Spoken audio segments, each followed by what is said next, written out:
salah satu daripada grup yang Nabi hantar ialah kepada Bani Jazimah. Tak perlu kita hafal siapa mereka ni, tetapi Nabi hantar Khalid ibn Walid. Apa yang dia buat pun tak penting sangat, apa jadi dalam mission ni. Cumanya yang kita tahu ialah Khalid ibn Walid tersilap dalam memahami bahasa dialek diorang ni. Jadi diorang kata masuk Islam tu diorang panggil murtad. Faham? Sebab memang dia berkeluar agama dia kan. Kira dalam bahasa kita murtad lah. Dia pun tak panggil murtad, dia panggil sabak. Maksudnya bila Khalid datang jumpa diorang, jawapan diorang ialah kami dah murtad. Tak apa, kami dah murtad. Macam tu lah. Jadi Khalid tak faham yang maksud dia lah kami dah masuk Islam. Jadi Khalid terus arahkan diorang semua bunuh. Maka ada beberapa orang terbunuh dalam benda ni. Dalam diorang keadaan tak gaduh, tak lawan, terbunuh diorang. Dan Khalid al-Walid suruh sahabat Nabi semua bunuh orang yang di bawah tanggungan diorang lah. Maksudnya yang diorang tangkap tu, bunuh semua. Ada sahabat Nabi tak nak buat. Dia cakap, ini salah faham ni. Jom kita tanya betul-betul apa yang tengah berlaku. Dalam keadaan macam tu, Khalid ada marah kepada satu daripada sahabat Nabi yang masuk Islam awal. Mungkin 10 orang pertama masuk Islam. Namanya Abdurrahman Auf. Ini orang yang masuk Islam awal-awal dulu. Dan waktu inilah kita akan jumpa satu hadis, la tasubbu ashabi. Janganlah kamu mencela ataupun mengutuk sahabat aku, Nabi kata. Jangan cela sahabat aku. Nabi bila dah balik lah, Nabi sound kepada Khalid ibn Walid, jangan cakap pasal sahabat aku macam tu. Sebab Khalid ibn Walid agak kasar lah dengan Abdurrahman Auf waktu tu. Kerana Nabi kata apa? Kalau kamu nak sama dengan mereka ni, nak sama rata lah dengan mereka yang kiranya masuk Islam awal ni, orang awal ni, kalau kau sedekahkan emas sebesar Uhud pun takkan sama dengan satu mud daripada kebaikan mereka. Takkan sama satu cupak ni. Taklah, satu ni lah, segenggam itulah daripada kebaikan. Ataupun separuh daripada itu pun kau takkan boleh tandingi. Sebab apa? Bantuan orang waktu susah dan bantuan orang waktu kita senang kan berbeza. Sedekahnya sama je, bantuannya RM100. RM100 waktu kita tak makan, anak kita sakit, berbanding dengan RM100 waktu kita dah mula bergaji RM500. Dah ada gaji lah, maknanya anak kita sihat apa semua. Walaupun nilainya 100, tapi bila dia bagi tu penting. Jadi kita boleh kata Khalid pun Islam juga, dia pun sahabat Nabi, betul. Tetapi waktu orang Islam dulu lagi susah. Khalid dah buat hal semua, kemudian dia masuk Islam kan. Taklah kata dia tak bagus, cumanya nak bandingkan. Lepas tu Nabi suruh respect golongan yang awal ni. Okey, radhiyallahu anhu. Okey, sekarang Nabi dan sahabat-sahabat ni di mana? Ingat tak semalam kita sampai mana? Okey, dia orang belum keluar Mekah lagi. Dan Nabi akan duduk di Mekah selama 19 hari. Dan ada lah riwayat lain 13 hari lah, apalah, tak apalah. Yang penting kita ambil salah satu riwayat 19 hari. Sebab tahu kan, masa tu orang bukan sibuk nak mengira pun. Okay. Tapi lepas jadi baru ditanya, agak-agak berapa lama kita duduk situ? Jadi ada kata, aku rasa 13, aku rasa 19. Macam tu lah. Sebab tu ada riwayat yang berbeza-beza.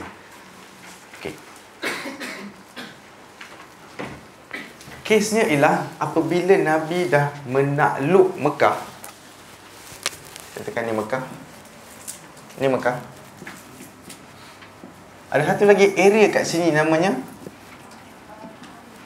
Taif. Dan Taif ni macam Cameron Highland lah untuk Mekah. Dia tingkat tinggi sikit, dia kawasan gunung, bukit sikit. Dan dia lebih sejuk, lagi best, lagi banyak buah. Dan dia bangsa lain. Bangsa dekat Taif ni ada dua bangsa yang besar, iaitu geng Thaqif dan Hawazin. Dan saya dah cerita itu kan, Thaqif ni dia akan jadi apa? Sebutan-sebutan dia akan berubah sampai ke satu sebutan yang kita dah mula tak kenal. As-Saqaf. Pernah dengar As-Saqaf? As-Saqaf. Dan pernah dengar As-Saqaf? As-Segof? Semua ni sebenarnya Thaqif lah. Kalau zaman Nabi dia sebut Al-Thaqafi. Macam Jeffrey As-Thaqafi. Tapi bila dah bahasa dialek berbeza-beza, qaf jadi ga.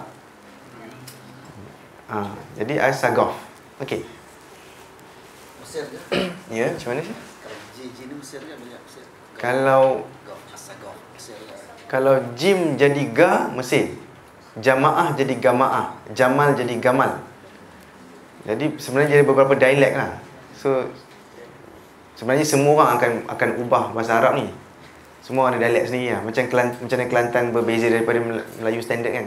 Tapi saya tak sure Melayu standard. Betul lah, ada standard Malay language lah. Kelantan, Terengganu, Pahang tu kan. Kan lain-lain. Malay asli. Okay, As-Saqaf. Jadi ceritanya ialah Nabi dapat satu orang, Nabi hantarlah spy-spy dia kat jauh-jauh sikit. Antara berita Nabi dapat daripada satu spy Nabi ialah mereka ni dah berkumpul ramai, mungkin 30,000 orang kot. Itulah ramai lah. Dan diorang nak serang kita kat Mekah. So bila dia datang dan dia cakap, Nabi macam ni, diorang ramai-ramai ni nak serang kita. Nabi pun dengar. Waktu tu Abu Bakar Umar pun ada. Umar tak puas hati dengan berita yang dia dapat. Umar kata, mungkin kau silap kot. Kan, mungkin kau silap. Apa?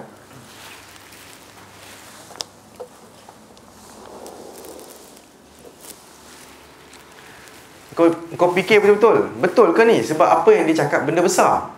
Satu grup dekat-dekat dengan kita ni. Taif ni dekat je dengan Mekah. Dan tengah bersedia untuk serang kita. Kau jangan main-main. Kau tengok betul ke kau nampak apa kau nampak? Si spy ni jadi marah. Saya tak ingat nama sahabat ni. Dia jadi marah. Umar, kau tuduh aku menipu kan? Sebab Umar macam cakap dia menipu kan. Tapi dia nampak apa dia nampak, betul tak? Dia marah lah Umar. Kau tengok aku yang tengok. Lepas tu dia cakap satu benda yang kutuk Umar balik. Umar, this is not the first time engkau mendustakan seorang yang berkata benar. Apa maksud dia? Umar dah buat sekali ni. Dia pernah buat dulu. Apa? Kat siapa? Umar pernah buat pada Nabi dulu. Kan Umar masuk Islam kan lewat sikit. Lepas 5 tahun kenabian, 6 tahun baru dia masuk Islam. Jadi Umar, kau ingat tak? Kau ingat kau betul sangat sekarang? Kau ingat tak dulu pun kau pernah dustakan orang dan sekarang kau beriman pada dia? So kau jangan senang-senang dustakan orang. Faham tak? Jangan senang-senang kata kau menipu, kau silap apa. Dengar baik-baik lah maksudnya. Dia Umar diam terus lah. Umar tu diam. Ceritanya ialah this group, tenteranya ialah manusia, ketuanya ialah Auf Ibn Malik. Betul ke? Ke saya terbalik? Ke Malik Ibn Auf? Malik Ibn Auf. Sorry, Malik sini. Dalam bahasa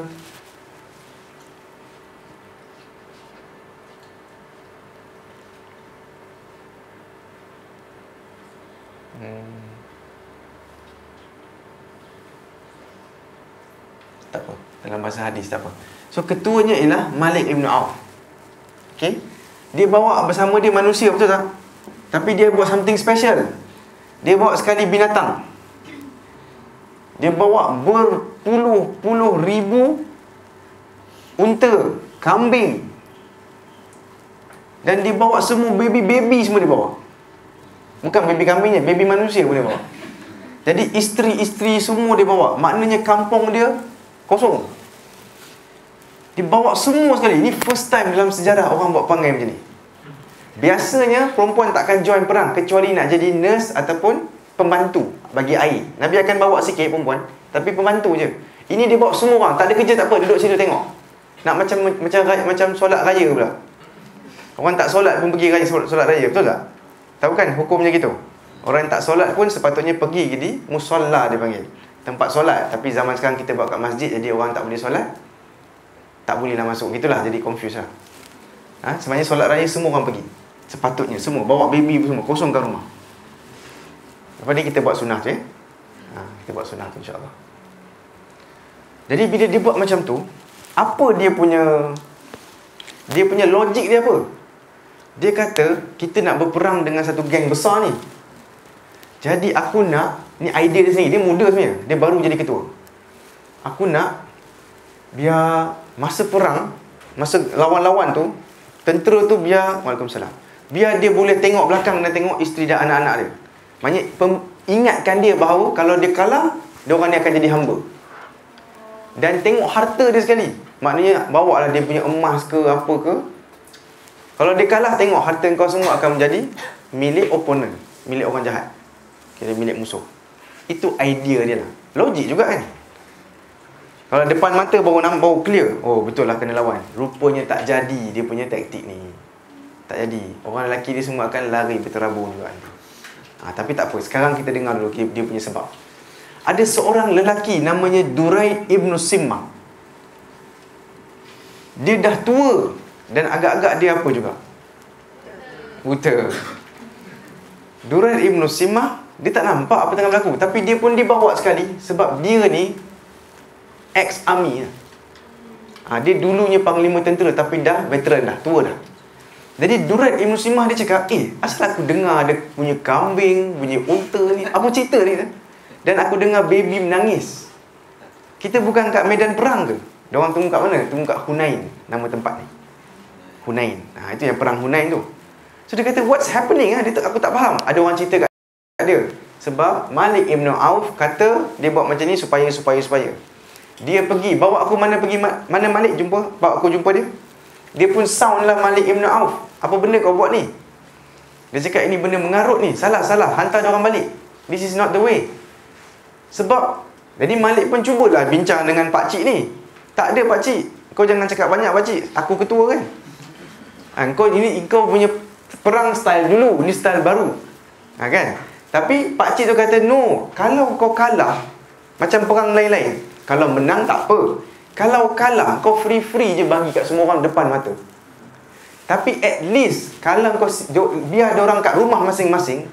Kalau kau kalah kat sini, orang tentera ni kena lawan sekali lagi dekat rumah kita pula. At least ada satu lagi barrier lah, kena pergi rumah. Dekat rumah at least perempuan tu boleh curah dengan air panas ke. Faham tak? Dekat kampung kita sendiri, kalau orang datang, kita tahu nak buat apa.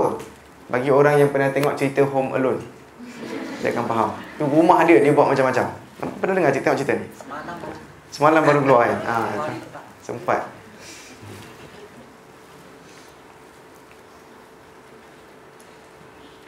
Saya ni kebanyakan cerita saya tengok dalam kereta api. Saya banyak travel kereta api Ipoh KL. Jadi saya terpaksa tengok.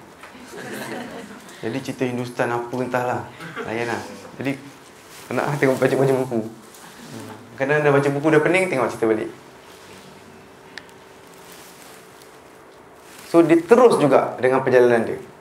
Terus Duraid ibn Simmah tu, yang orang tua veteran tu, dia dirabishkan.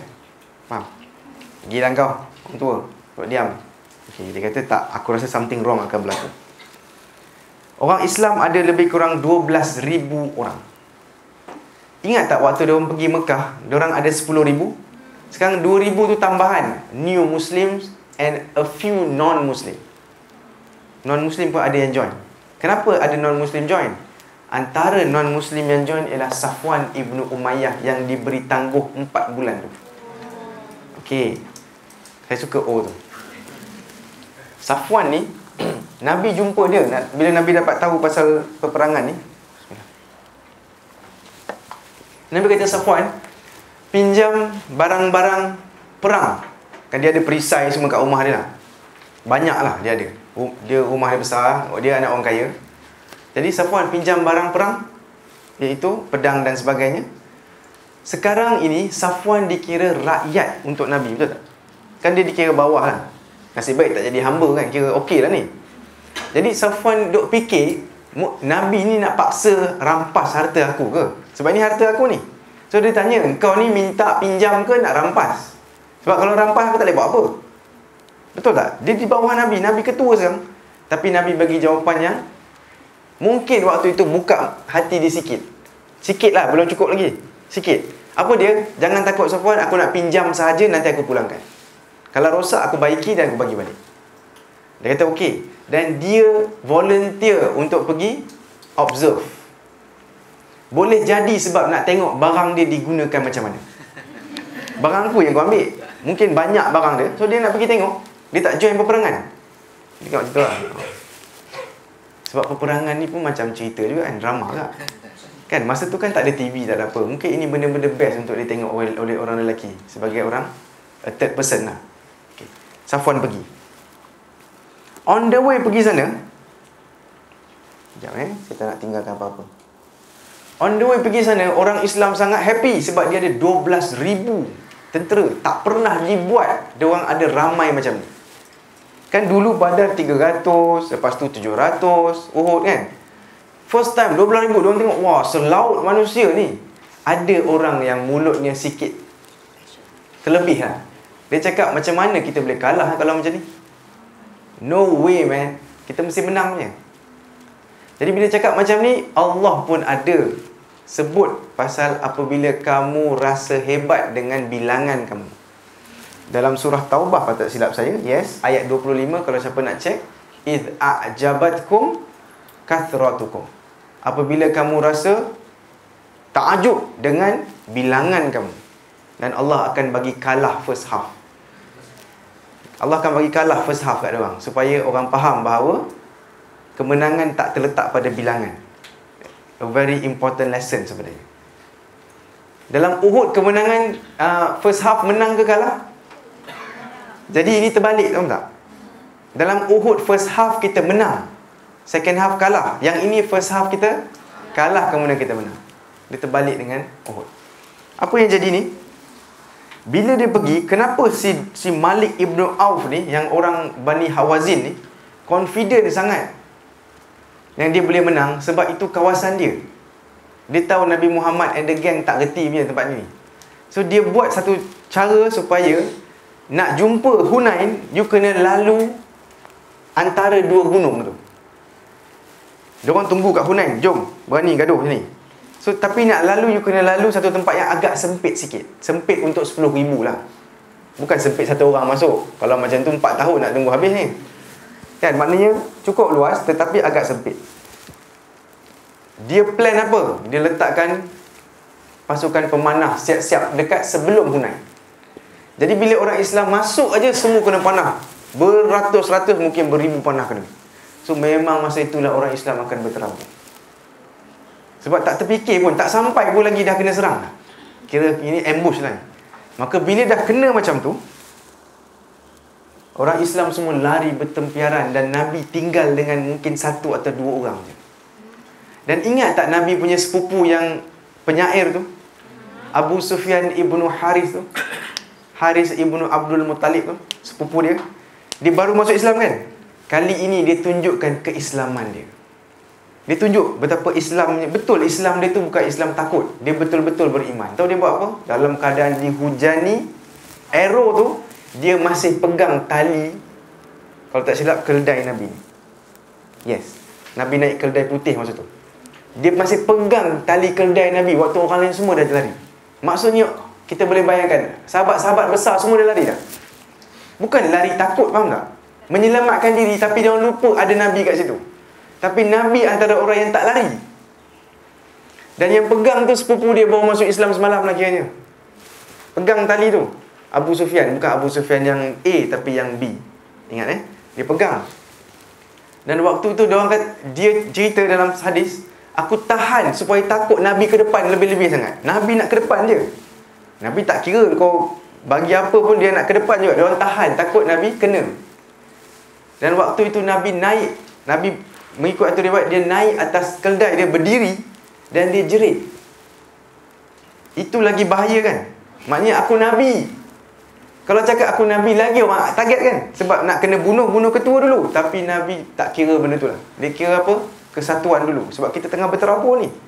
So Nabi jerit satu laungan. Nabi kata, Anan Nabiyyu la kadhib. Maksudnya aku Nabi dan aku tak menipu, kata. Kan bila kau lari seolah-olah kau macam tak percaya dengan aku, duduk dengan aku, jangan takut, Allah akan bagi kemenangan. Faham tak maksudnya? Dalam kurungan lah, duduk dengan aku, don't run away. Dia jerit, Anan Nabiyyu la kadhib. Aku Nabi dan aku bukan penipu. Kemudian Nabi sebut satu lagi ayat yang menunjukkan bahawa bangsa pun memainkan peranan dalam orang percaya kepada kita ataupun keturunan. Nabi jerit apa? Ana ibnu Abdul Muttalib. Dan aku, jangan lupalah maksudnya, aku anak Abdul Muttalib. Maksudnya aku daripada keturunan yang bukan jenis penipu, bukan tak amanah. Okay, faham tak? Aku keturunan yang baik lah. So jangan lupa, aku ni anak Abdul Muttalib. So come back. Jadi bila dah berterabur dan Nabi tangkap Abbas, dan Abbas ada suara yang besar mengikut riwayatnya. Suara Abbas kuat. Abbas, panggil, antara yang Nabi suruh panggil apa? Panggil geng-geng Bai'atul Ridwan. Ini kira special people lah. Ingat yang bai'ah untuk mati tu? Untuk yang 1,400 orang tu? So dia panggil, oh orang-orang Samurah. Samurah tu nama pokok Bai'atul Ridwan. Pokok tu nanti akan ditebang oleh Umar. Tapi masa tu pokok ada nama. Pokok tu dia panggil, ya Ahlus Samurah. Samurah kalau tak silap saya.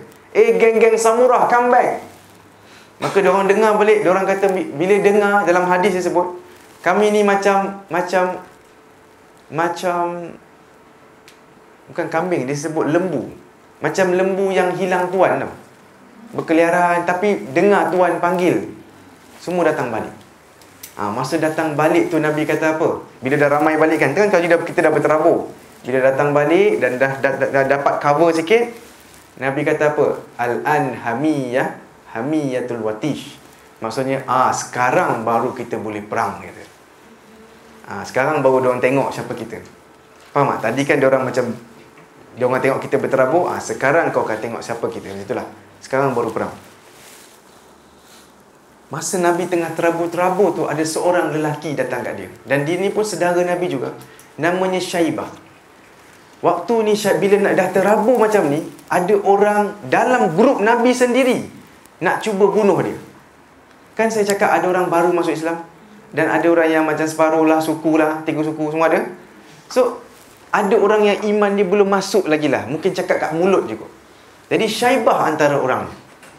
Maka Syaibah dia cerita, dia lepas ni jadi sahabat Nabi, dia Islam. Tapi masa tu dia pergi dekat Nabi. Semua dah terabur, Nabi tak sibuk pun nak tengok siapa-siapa keliling kan. Sibuk dengan orang lain. Dia pergi nak bunuh Nabi. Dia kata, bila aku dah dekat dengan Nabi, ada satu cahaya yang kuat. Dan dia kata, aku rasa Nabi tahu apa aku buat, apa niat aku, sebab aku dah dekat dah. Kemudian ada cahaya yang blinding, macam membutakan mata dia, itulah. So dia macam terkejut. Lepas tu dia tengok Nabi tengah tengok dia. Dan bila Nabi tengok dia, Nabi kata apa? Allahumma hdi Syaibah. Ya Allah, berilah petunjuk kepada Syaibah. Dan Nabi ulang, Allahumma hdi Syaibah, Allahumma hdi Syaibah. Sampai Syaibah kata apa? Masa itulah iman masuk dalam hati aku. Aku tak jadilah buat benda tu dan aku berlawan untuk Nabi. Maksudnya waktu itu iman nak masuk kat dia. Waktu dia nak bunuh Nabi tu. Dan dia berubah waktu itu. Itu menunjukkan bahawa kadang-kadang bila orang kasar kepada kita, kalau kita lembut kat dia, mungkin iman akan masuk dalam hati dia. Janganlah nak sibuk lawan kasar dengan kasar je. Kadang-kadang kita perlu berlembut, walaupun kepada orang yang kasar. Ya. Dan waktu itu, apa yang trigger Islam ni dulu? sebab kena panah. Itu je. Kena panah yang terkejut. Diorang tak plan lagi. Diorang belum sampai ke tempat perang lagi. Tapi tiba-tiba kena panah. Kira ambush lah. Sebab tu orang lari. Dan waktu inilah Nabi nampak, dalam berterabur-terabur tu, Nabi nampak seorang perempuan namanya Ummu Sulaim. Ummu Sulaim ni mak kepada Anas bin Malik. Ummu Sulaim ni patut ikut Nabi ni, ikut tentera ni untuk apa? Tolong orang sakit. Jadi nurse lah. Ataupun tolong bagi-bagi air kepada orang sakit, itulah. Tapi Ummu Sulaim, Nabi nampak dia ada pisau kecil kat dia. Maknanya kat perempuan-perempuan lain Nabi tak nampak lah pisau macam tu. Ummu Sulaim ada pisau. Nabi tanya dia, Ummu Sulaim, pisau tu nak buat apa? Sebab kau bukan tentera depan kan? Apa kau buat dengan pisau? Ummu Sulaim cakap apa? Wahai Nabi, kalau aku jumpa musyrik mana-mana depan mata aku akan robek perut dia. Ummu Sulaim seorang perempuan. Bila dengar ni, Nabi gelak. Nabi ketawa macam-macam, tengok semangat dia tu. Bukan ketawakan dia. Nabi ketawa dengan keberanian dia. Wah, perempuan pun macam ni. Itulah ceritanya Ummu Sulaim, mak kepada Anas bin Malik. Dan waktu tengah berterabur tu, semua orang lari-lari tu, ada satu orang cakap dekat Safwan. Ingat tak Safwan ni orang ketiga? Dia hanya tengok je. Maka ada orang cakap kat Safwan, "Hey Safwan, Muhammad punya, ini geng-geng yang tak berapa Islam lah ni, tapi join Nabi, faham tak? Yang 12,000 tu. Muhammad punya power dah hilang hari ni. Sebab dia tengok semua orang lari macam tu. Korang ramai tapi korang berterabur. Maknanya magic Muhammad dah habis. Selama ni Muhammad ada magic, lepas tu duduk menang. So korang punya sihir dah habis lah tu. Kan sihir akan berhenti satu masa, kekuatan manusia. So kata, aku rasa Muhammad punya power habis dah hari ni. Bila dia cakap kesaktian habis gitu kan, Safwan cakap, you shut up. Safwan ni belum Islam ni. Kau diamlah. Yang cakap tu orang Quraisy juga. Kau diam, dia kata. Sebab aku lagi rela diperintah oleh orang Quraisy ini daripada diperintah oleh Badui daripada Taif. Jadi ini masih semangat, masih sangat pengalaman. Tetapi Safwan ada ambil senjata dan tolong Nabi masa tu. Dia belum masuk Islam lagi. Dia tolong sikit-sikit, kemudian dah kumpul balik, dia jadi orang ketiga balik dah. Tengoklah. Ni Safwan ni ada affair dengan Aisyah tu ke? Bukan. Mungkin soalan tu pun kurang tepat. Sebab dituduh ada affair. Dituduh. Namanya Safwan ibnu Mu'attal. Itu another person. Kisah Aisyah dituduh berzina, pernah dengar kan?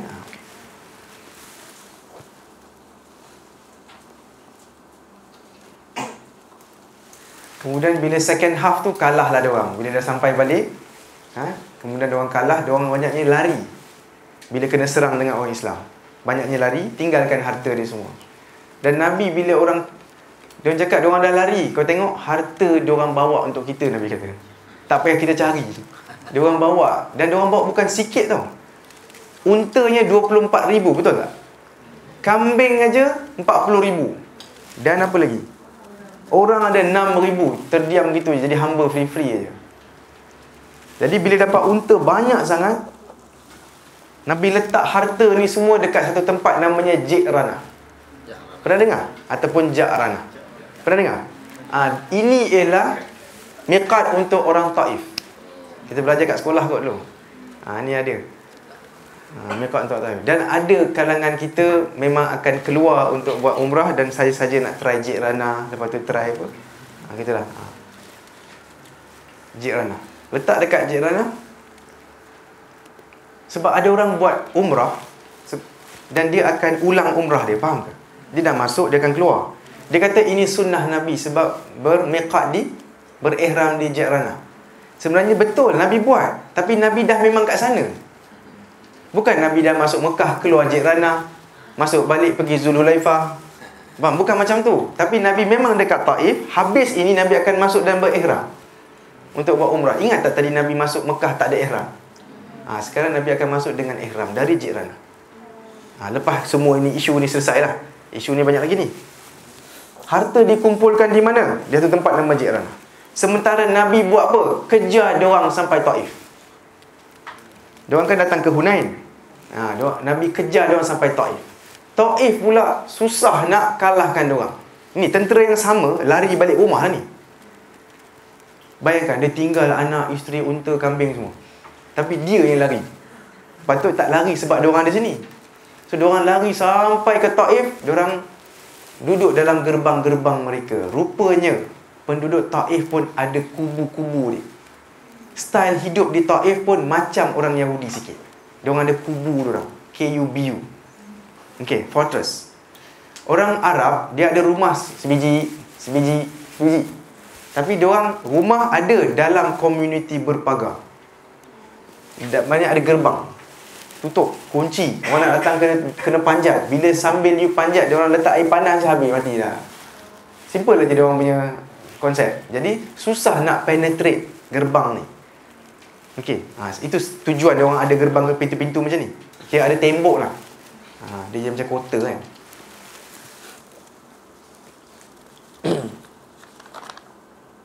Pergi ke Taif, dan Nabi ada hantar beberapa sahabat Nabi untuk belajar macam mana nak buat. Tahu pernah dengar manjanik tak? Katapult. Macam ni? Lastik besar, thank you. Lastik yang besar. Sebab apa? Dia orang pakai kubu kan. Macam kalau manusia naik, saya cakap tadi, kena panah apa mati. So dia orang kena pecahkan kubu, antaranya guna Guna plastik besar tu. Kemudian macam mana nak pecahkan kubu dengan, macam kita tengok cerita tu, guna kayu besar-besar, langgar ramai-ramai. Apa yang diorang buat ialah angkat atas kepala. Sebab apa? Dari atas diorang duk baling barang juga. So letak atas kepala ramai-ramai, pecahkan pintu ataupun tembok. Ini kira style perang yang cara lain lah. Biasanya depan-depan, ini tak, ada orang selindung pula. Susah sikit. Dan waktu ni Nabi dah tak ada idea apa nak buat. Nabi start buat apa? Diorang dalam tembok ni, boleh bayangkan, diorang semua dalam tembok, boleh tengok kita tengok dia, tapi tak boleh buat apa. Sebab ni je, diorang dah, tak ada apa-apa. Kan atas tembok tinggi. Jadi Nabi tak ada idea, Nabi buat apa? Nabi mula bakar tanaman diorang keliling Taif tu. Diorang ni banyak tanaman. Bila bakar tanaman, sebab bila bakar semua, diorang akan tak ada makanan kan. Secara umum kan, bakar tanaman tak boleh, tahu kan? Kan Nabi sendiri pernah cakap jangan bakar, jangan bunuh orang dalam ni, jangan kan? Tapi hari ni Nabi pecah satu rule sebab tak ada cara lain. Maknanya kadang-kadang dalam perang kita boleh pecah rule tertentu. For example, tak boleh bunuh perempuan, contoh. Tapi kalau ada orang letak perempuan depan, tentera kat belakang, tapi dia line up perempuan dia sendiri, perempuan dia sendiri, isteri-isteri dia orang. Dia cakap kan korang ada peraturan tak boleh bunuh perempuan. Macam mana sekarang? Tapi dia orang ceratulah perempuan tu, dia orang serang kita. Takkan kita matilah kita. Mana boleh. Nasib lah. Itu dia panggil collaterals. Engkau yang letak kat sana. Maka kita boleh langgar aja sebenarnya. Sebab kalau tidak, tak ada cara lain. Kalahlah kita. Letak baby 2-3. Baby. Macam mana sekarang? Tak boleh. Sebab ni perang. Yes, nyawa memang akan melayang punya. Tapi untuk kebaikan nyawa yang lagi ramai. Itulah perang sebenarnya. So itulah antara peraturan-peraturan yang boleh dilanggar lah atas sebab tertentu. So bila Nabi bakar tanaman, diorang cakap sorry. Please Nabi. Please Muhammad, dia tak panggil Nabi. Sebab diorang bukan orang Islam kan. Please Muhammad, sorry. Demi kita punya hubungan kekeluargaan, demi orang Arab, faham tak? Dia gunalah semua ni, demi ni. Tolong jangan buat. Nabi pun stop. Tak sampai hati juga. Sebab nanti makanan dia orang akan tak ada. Sebab bila dibakar, dia akan ambil masa untuk start balik tanaman tu. So memang mungkin satu generasi lah susah kot dia orang tu. Okay. So Nabi biar, tapi yang itu tak berjaya lah buat apa-apa sangat, yang bakar tanaman tu. Nabi biar. Kemudian antara benda yang Nabi buat ialah bagi jaminan kepada hamba-hamba dalam fortress tu. Siapa yang berjaya lari keluar, hamba. Kan hamba boleh bebas. Kita orang, bila kau datang je, patut kau jadi hamba kami kan. Tapi kami bebaskan kau, free. Jadi ini satu macam offer untuk hamba. Boleh lepas. So ada yang lari, lebih kurang 20 lebih orang lari daripada fortress tu, masuk Islam. Di antara satu orang yang lari juga, dia lari macam mana? Dari atas, dia orang ada macam untuk ambil barang kan. Tak, barang dari bawah tarik tu. Lepas tu lepaskan barang, dia ada wheel dia tu. Bukan pergi, tapi dari atas untuk letak barang. Kadang-kadang orang pun boleh turun. Macam crane Okay. Puli tu okay. Sebab kita ada engineer. So salah seorang daripada diorang buat apa? Dia ikat badan dia dekat tali, dan dia turun guna puli tu. Dan benda tu dipanggil bakrah dalam bahasa Arab. Jadi dia akan terkenal dengan satu nama, namanya Abu Bakrah. Bukan Abu Bakar Al-Siddiq. Dialah Abu Bakrah, dan dia akan banyak riwayatkan hadis. Dia antara orang yang selamatkan diri dia. Dan orang akan panggil Abu Bakrah. Saya pun tak tahu nama betul dia apa. Sebab famous dengan Abu Bakrah. Kita pernah dengar tak? Abu Bakrah. Lepas dia check cuba Abu Bakrah search, kan dapat banyaknya.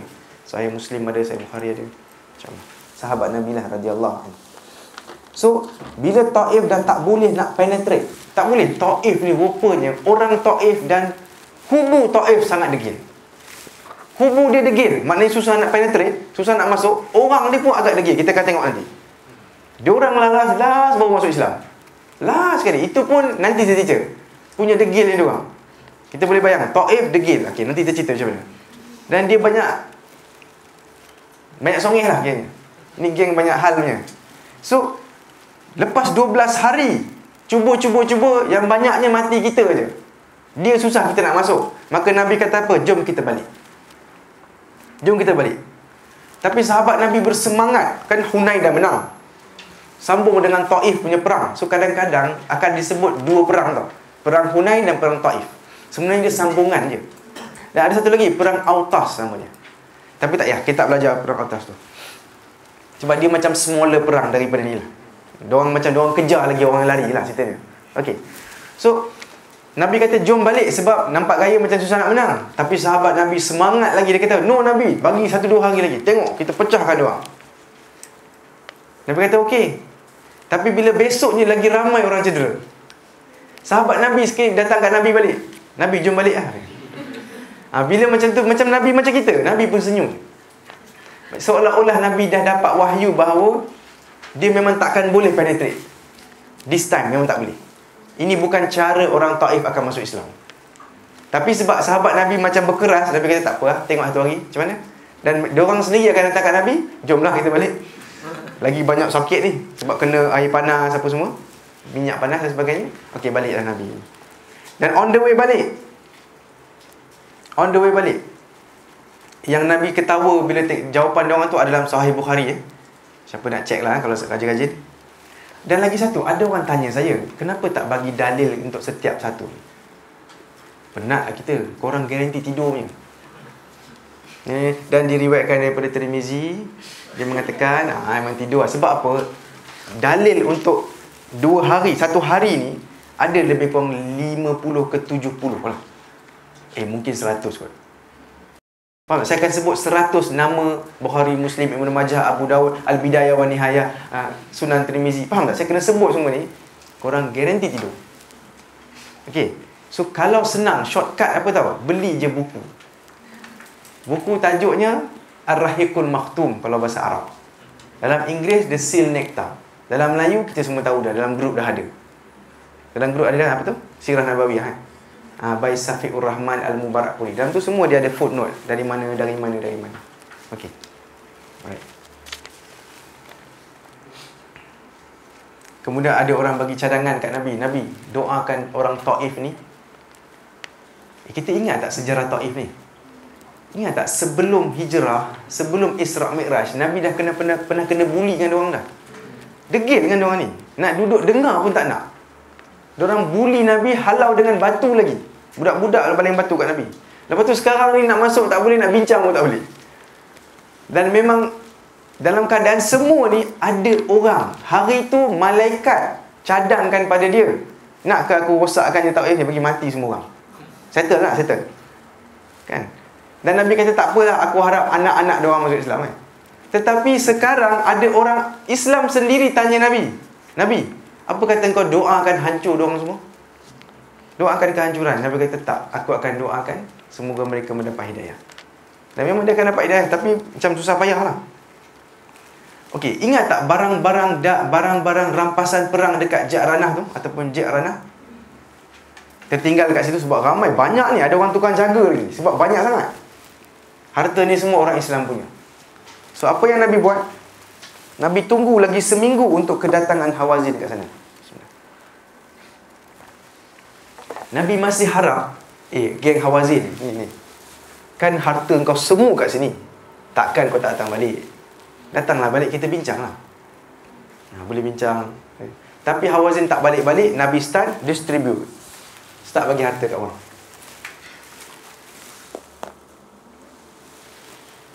Nabi bagi harta macam mana? Macam orang yang tak takut miskin, dia orang cakap. Kita kena macam tu. Bukan senang.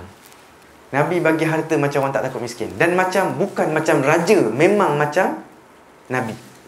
Kalau raja, dia nak simpan-simpan untuk hari esok dia, untuk anak dia. Betul, biasalah raja kan nak kaya. Tapi Nabi macam nak miskin. Ini banyak sangat ni, bagi wang.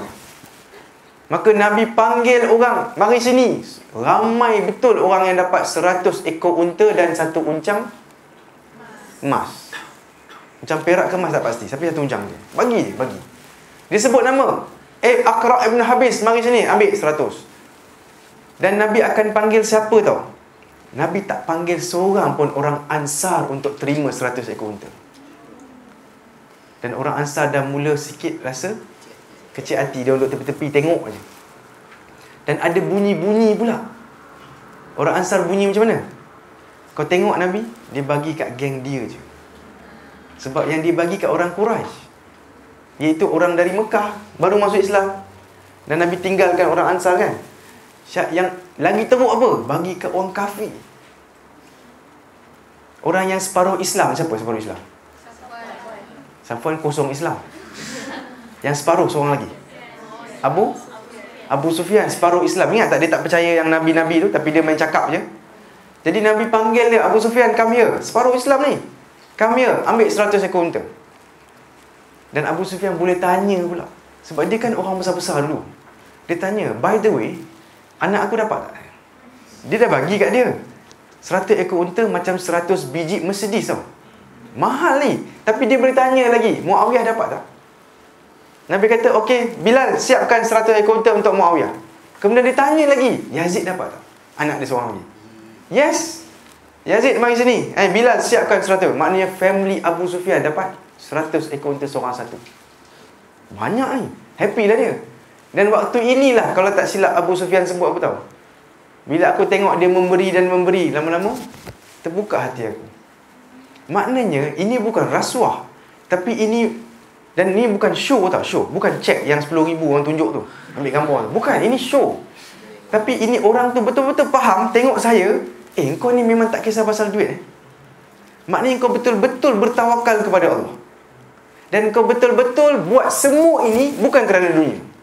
Selama ni orang ingat Nabi nak jadi raja. Sebab tu dia orang offer kat Nabi kat Mekah. Muhammad, nak jadi raja, jom kau jadi raja. Nak? Nabi tak nak. Kalau kau nak harta, kami kumpulkan harta untuk kau. Tak nak. Kalau kau nak perempuan cantik, aku pilih paling cantik, kau pilih lah mana-mana satu. Pun Nabi tak nak, sebab dunia ini bukan tujuan Nabi. Jadi bila kita bagi, baru orang faham. Ini memang bukan cakap mulut aja. Hidup dia ialah dunia ini nombor 2. Sekejap je ni nak ni memang Nabi, betul. Ini memang Nabi. Kita tak mampu kan. Prof bagi duit sikit saya ni. Saya nak tengok Prof punya kesungguhan iman ni. Allahu Akbar. Bagi. Seorang lagi Safwan. Mengikut riwayatnya Safwan tengah duduk kan, tengok kan. Dia tak ada kaitan dengan pembahagian ni semua.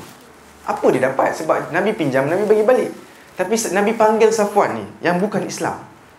Safwan mari sini, ambil 100 ekor unta. Dia terkejut. Aku pun dapat. Maka dia duduk bawa tepi lah. Dalam Nabi duduk dealing lagi, sebab ada berapa ribu ekor unta?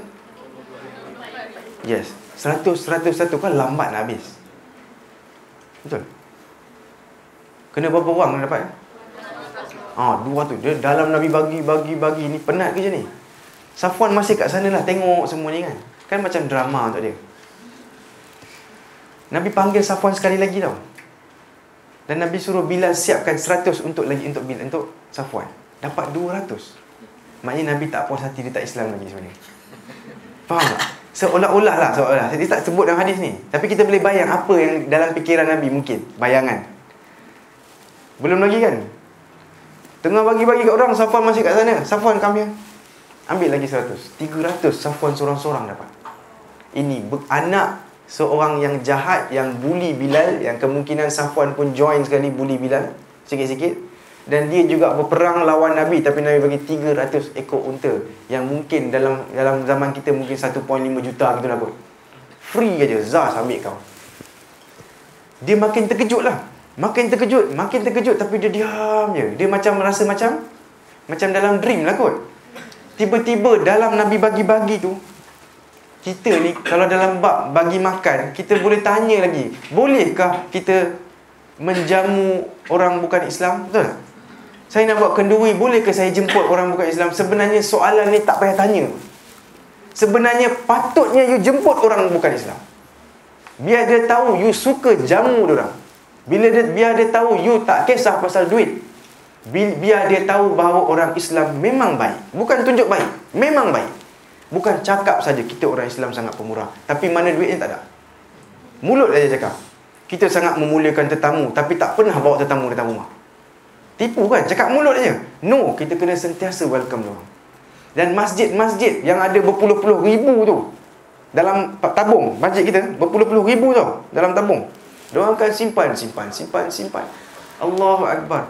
Lagi bagus dia buat apa? Jamuan untuk terbuka untuk semua orang. Non-Muslim dijemput, betul tak? Datang bagi VIP seat macam yang Zakir Naik buat. Non-Muslim ada VIP seat. Yang bukan Islam tepi-tepi lah. Maknanya Zakir Naik tengah ikut sunnah Nabi apa? Orang Ansar tepi lah. Kan orang Ansar memang korang dah hebat dah. Korang dah bai'ah dengan aku untuk mati. Apalah sangat kambing dan unta untuk engkau? Duduk tepi. Tengok orang ni layan ni. Sebab mereka perlu kambing dan unta untuk buka hati. Betul tak? Tapi janganlah kasar-kasar dengan kawan kita yang sudah Islam. Nak ceritanya, diorang mungkin tak perlu banyak duit untuk lebih Islam. Tapi orang lain ni mungkin perlu. So sepatutnya orang Islam kena banyak memberi. Boleh? Semoga Allah jadikan kita orang yang banyak memberi. Okey? Safwan dia dapat semua 300 tu. Kemudian Nabi sibuk. Boleh lagi ada masa dalam puluh-puluh ribu orang depan dia, dan puluh-puluh ribu kambing dan unta, Nabi boleh terperasan apa yang Safwan tengok. Maknanya Safwan kat tepi tu, Safwan tengah tengok satu land. Sebab Hunain ni lebih cantik daripada Mekah lah. Mekah ni kering. Kan saya kata area sini lebih banyak, lebih sejuk. So dia tengok satu tempat ni, satu land hijau, dan ada 2-3 ekor apa? Lembu. Cantik lah, ada pokok semua kan. Benda yang kita tak nampak dekat Mekah lah, senang cerita. Mekah semuanya coklat, semuanya tanah, kering. Jadi bila dia tengok, dia macam terpaku lah tengok cantiknya tempat ni.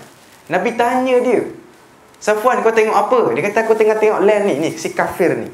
Kafir ni, aku tengah tengok land ni, cantik, dia kata. Nabi tanya Safwan, kau suka ke land tu? Dia kata, mestilah aku suka, cantik. Safwan, kau nak ke benda ni? Safwan, ambil je lah. Safwan, ni yang kau nampak semua ni hak milik kau, ambil. Tanah tu pun Nabi bagi. Dan waktu itulah Safwan cakap apa? Asyhadu annaka Rasulullah. Aku bersaksi bahawa engkau memanglah Rasulullah. Sebab tak ada benda pun untuk Nabi. Nabi tak sibuk simpan ni bagi-bagi. Ni semua tak ada apa-apa, sebab aku akan mati. Aku akan mati, aku tinggalkan dunia ni. Dan Nabi pernah cakap, ma'ana mali walid dunya, dia kata. Apalah aku dengan dunia ni? Aku hanya seorang pengembara yang duduk sekejap bawah pokok. Aku berehat, hilang aku punya penat, aku jalan. Maknanya dunia ni macam pokok dan teduh tu je untuk Nabi. Dan Nabi pernah cakap kepada Ibnu Umar, dia pernah letak tangan kat Ibnu Umar. Ibnu Umar ni muda, anak Umar. Dia cakap apa dalam hadis 40, ada salah satu hadis. Dia kata apa? Kun fid dunya ka'annaka gharibun. Ibnu Umar, jadilah dekat dunia ini macam orang asing, stranger. Au abiru sabil, ataupun orang yang dalam perjalanan. Sebab a stranger, dia perasan tak orang yang duduk, kita nampak orang putih duduk jadi apa? Backpacker tu. Perasan tak dia tak bawa dia punya almari, fridge.